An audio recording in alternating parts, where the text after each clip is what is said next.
दोस्तों, T20 series के बाद पाकिस्तान और न्यूजीलैंड के दरमियान ओडीआई सीरीज का आगाज़ हो चुका है, जिसके पहले मैच में न्यूजीलैंड ने पहले बैटिंग करते हुए मुकर्रर 50 ओवर्स में 9 विकेटों के नुकसान पर 344 रन्स का पहाड़ जैसा टारगेट बोर्ड पर लगा दिया और पाकिस्तान को 345 रन्स का मुश्किल तरीन टारगेट दे दिया। दोस्तों, इस मैच की खास बात यह है कि पाकिस्तान की तरफ से बाएं हाथ के फास्ट बॉलर आकिफ जवेद ने डेब्यू किया और शानदार बॉलिंग करते हुए 3 विकेटें हासिल की।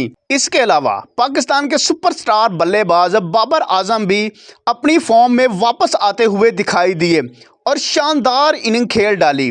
दोस्तों, वीडियो में आगे जाने से पहले आपसे गुजारिश है कि वीडियो को एक दिल से लाइक और हो सके तो चैनल को सब्सक्राइब कर दें। दोस्तों, 345 रन के मुश्किल तरीन टारगेट को हासिल करने के लिए पाकिस्तान की तरफ से अब्दुल्ला शफीक और उस्मान खान ने ओपनिंग की। अब्दुल्ला शफीक और उस्मान खान कुछ खास ना कर सके और जल्द ही आउट हो गए।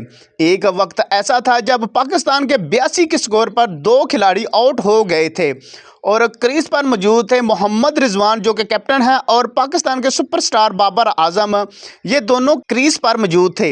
इन दोनों ने पाकिस्तानी इनिंग को सहारा दिया और 150 के पार ले गए। पाकिस्तान के कैप्टन मोहम्मद रिजवान 31 रन बनाकर आउट हो गए, लेकिन दूसरी तरफ पाकिस्तान के सुपरस्टार बल्लेबाज बाबर आजम ने न्यूजीलैंड के बॉलरों की जमकर खबर ली और ग्राउंड के चारों तरफ छक्कों और चौकों की बरसात कर दी। दोस्तों, बाबर आजम ने 78 रन बनाए जबकि उन्होंने 82 गेंदें खेली थी। जब पाकिस्तान का स्कोर 249 था तो बाबर आजम आउट हो गए।